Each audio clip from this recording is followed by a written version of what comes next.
This year, we've noticed a major uptake in a lot of prestigious publications advocating people to eat bugs in order, of course, to save the planet. So, the reason for this is that the planet is dying, entire ecosystems are collapsing, and one of the major factors for this is the meat industry. So, the meat industry is producing a lot of carbon, and because of that, people need to find alternatives. Either go vegan or start considering to eat the bugs. And you get a lot of these articles from various prestigious publications which are promoting and advocating that people stop being bigots and they start trying some of these crunchy critters. Now, here's my take on this issue, and it's probably going to be a little bit controversial, might upset a couple of you, but I usually try to tell you my pure and honest opinion. I don't just follow a trend and I say what's acceptable. I say what I think. And I think this is why a lot of people appreciate my channel. I am not entirely against it. I'm willing to give it a try if done properly. And you need to take into account that we already eat bugs in our food. For example, the color red that is used in a lot of foods comes from a bug. It's the cochineal bug, which actually gives the color red for a lot of the food that we already consume. So this is not such a foreign concept, the idea of eating bugs. And if they want to turn bugs into a paste that makes it for a cheap alternative for people that can't afford meat, I'm not against that. Why would I be against that? Especially if it tastes good. I have absolutely no idea how it's going to taste. But with that said, it's one thing when you turn the bugs into a paste and you have like a hamburger and people who are willing to try it might do so and they might find out that they like it or not. It's another idea of showing this. Why do all of these publications are trying to disgust people by showing a very close-up of a person eating a live insect? This is not even how the people suggesting that we would consume bugs have in mind. This is not even like how they try to advertise this. What they are saying is that you might have a paste, a meat, which can be placed in various products like sausages or hamburgers or something like that. It would be labeled, and the people who want to buy it could buy it. They don't suggest that you're going to eat live crickets. So why are the press doing this? To me, it seems like it's a humiliation ritual. Like there is absolutely no way you are that detached from reality and you don't know that the people reading your publication are going to be disgusted by this. Imagine if you were to try to push pig meat into a Muslim nation. And you're trying to convince a historical Muslim country that they should try to eat pig meat. Would you show pictures of pigs in the mud and in the dirt doing the most disgusting things possible?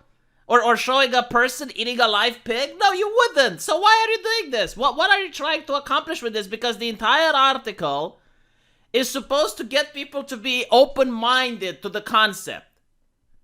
And they're suggesting the fact that, look, there's other people in other parts of the world, like Africa, and they're eating bugs. And it's just Europeans that are close-minded and we associate bugs with disease. So really, the Europeans are very bigoted. So you need to just eat the bugs, you bigot.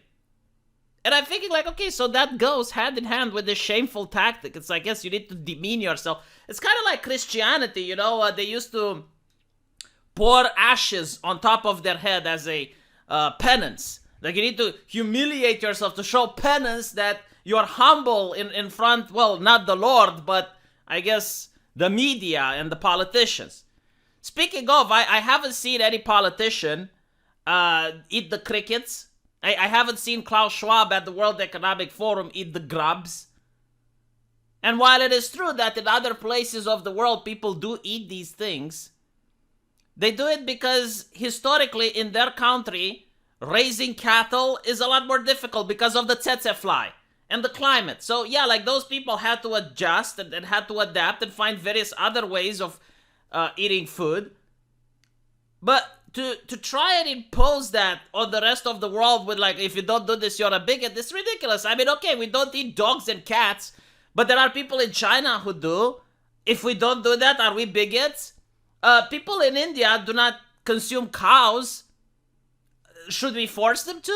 I mean, I just don't understand. So, while I do like the concept that there might be a different type of nutrition available for people who can't afford regular meat. And by the way, this could actually solve world hunger in certain parts of the world.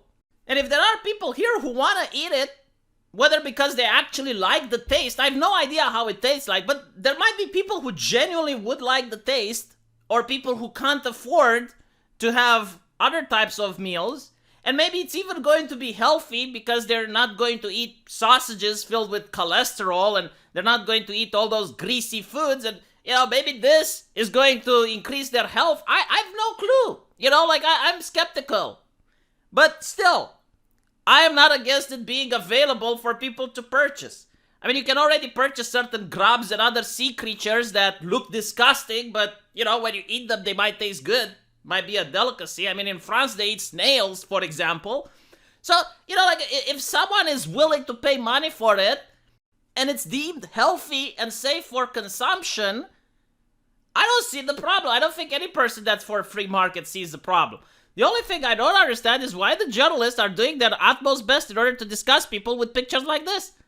And I have seen other pictures where they show worms and other things that people are eating, and it's like, look, the companies themselves that are mass producing this aren't advertising the way the press is advertising.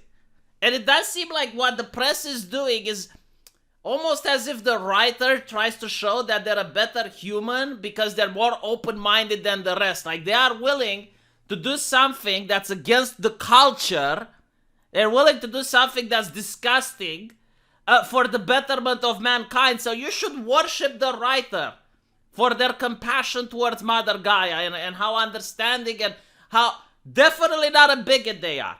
The only people they're a bigot towards is the people who don't want to eat the cricket. And it seems more like, instead of being something that you'd agree because of the free market, and you'd agree, like if someone wants to, they're willing to try. I mean, people eat mold on cheese. Moldy cheese is actually a delicacy. So, this is why I'm open-minded. I have no idea how it tastes. But, my point is that this is not about taste. This is not about, trying to help the poor. This is not about trying to help the earth. At least not with the people from The Guardian and other similar publication. It seems more like a religious thing, like a penance, like trying to shame people for not being open-minded. And I'm willing to bet that these aren't the people that are going to eat the crickets. Okay?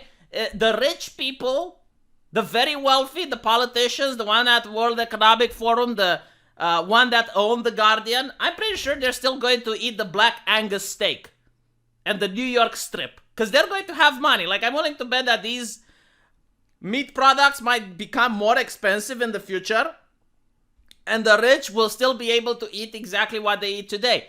It's just the poor people that are going to have to stuff the crickets down their throat.